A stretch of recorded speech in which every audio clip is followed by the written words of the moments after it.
안녕하세요. 이천비상 독학기숙학원 원장 김대한입니다. 오늘이 아마 세 번째 시간인 것 같은데 과연 이 독학재수기숙학원에는 주로 어떤 학생들이 모이고 어떤 형태로 공부를 하고 있는지에 대해서 말씀을 드릴까 합니다. 일단 공통점이 상당히 많이 있어요. 자기가 주도적으로 공부를 할 수 있다는 게 일단 가장 큰 공통점일 텐데, 기숙학원은 아무래도 스케줄 관리 같은 것들을 학과 담임 선생님이나 학생과 선생님들한테 철저하게 관리를 받는 게 가장 큰 두드러진 차이점이 아닐까 싶어요. 독학재수기숙학원에 와서 공부를 하다 보면 자기가 짜놓은 계획표대로 보통 대부분의 학생들이 공부를 합니다. 그 공부한 과정 프로세스에 대해서 예를 들자면 이런 거죠. 내가 공부를 열심히 했는데 모의고사를 봤는데 점수가 하나도 안 올랐어. 그럼 분명히 문제점이 있는 거 아니에요. 그런데 그 문제점에 대해서 답을 찾기 위해서 교과목 선생님들하고 상담 실장님들이 본인을 케어를 하겠죠. 근데 시내에 있는 스터디 카페 같은 경우는 그런 맥락에서 보자면 그런 관리가 안 되는 것이라고 생각하시면 되지 않을까 싶어요. 근데 이제 뭐 경우에 따라서는 이럴 수도 있죠. 어떤 학생인데 자기 관리가 철저한 학생들은 상관이 없을 거라고 봐요. 근데 자기 관리를 할 자신이 없다. 그런데도 맹목적으로 나는 스터디 카페를 가겠다. 이거는 좀 아니라고 봅니다. 그런 학생들일수록 기숙학원에 와서 관리를 받으면서 자기의 부족한 과목을 공부를 하는 게 오히려 효율적이지 않나 싶습니다.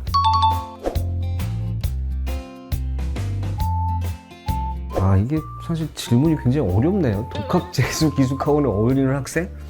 독학이 됐든 종합반 기숙학원이 됐든 어떤 학생들이 어떤 학원 컨셉에 어울린다라는 기준점은 없다라고 봅니다. 그래서 저는 독재에 어울리는 학생은 일단 자기 관리를 좀 철저하게 할 수 있겠다라는 학생들이 오히려 독학재수에는 좀 어울리지 않나 싶고, 자, 그렇기 때문에 우리 학원에서는 이 목표 설정을 제대로 하고 거기에 맞춰서 성과물을 내는지 저희가 주간 단위로 리포트를 받고 있습니다. 학생들이 독학재수기숙학원에 와서 오늘 내가 12시간을 공부를 하면 과연 어떤 과목을 어떤 책을 갖고 공부를 했는지를 다 체크를 해주고 있으니까 그런 면에서 보면 독학재수 쪽이 훨씬 더 많은 양을 공부할 수 있지 않나 싶습니다. 그래서 일종의 작은 목표 설정을 내가 성취를 했을 때 거기서 오는 희열을 느낄 줄 아는 학생들은 종합반보다는 독학에 오면 훨씬 더 많이 느껴서 좀 엔돌핀이 돌지 않을까 그렇게 생각합니다.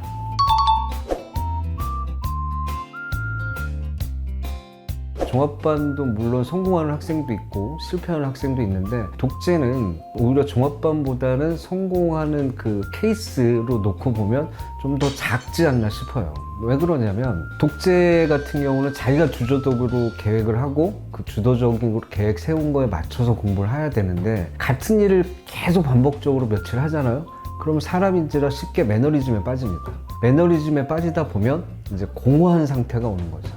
공허한 상태가 오면 어제는 내가 12시간 동안 뭐 예를 들어서 문제를 100문제를 풀었는데 오늘은 12시간 동안 문제를 한 50문항밖에 못 풀 수도 있고, 그러다 보면 이제 능률이 안 오르죠. 그래서 저는 일단 그렇게 이제 매너리즘에 빠진 순간이 누구나 다 오기 때문에 그런 순간이 올 때마다 상담실을 노크를 해서 상담실장이랑 상담을 받고 또 특정한 교과목 선생님을 찾아가서 상담을 받고 그 매너리즘에서 빨리 탈피해야 됩니다. 그래서 주로 매너리즘에서 탈피하지 못하는 학생들이 저는 독학재수로 오면 거의 망하는 케이스라고 생각을 합니다.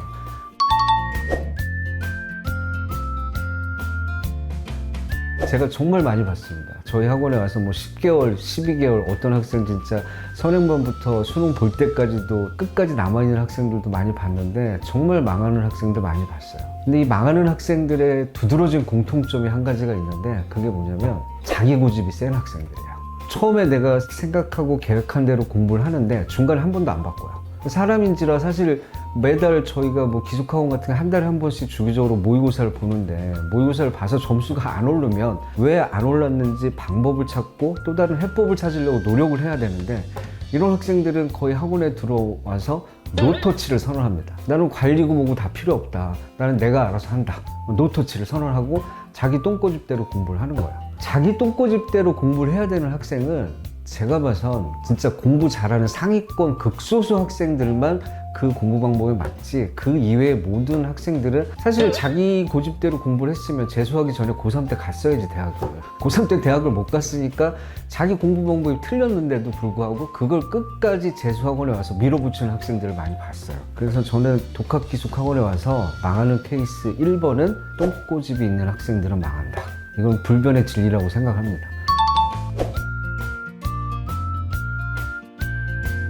사실 대박의 기준은 사람마다 눈높이가 다 다를 겁니다. 자기가 원하고 자기가 희망하는 대학이 다 다를 건데 자기가 세운 목표 설정에 가장 빨리 도달하는 학생은 스트레스 관리를 잘하는 학생이 저는 대박을 친다고 봅니다. 특히 이제 독학 같은 경우에 매일 똑같은 패턴이 반복되다 보면 사람인지라 스트레스를 받는 순간이 옵니다.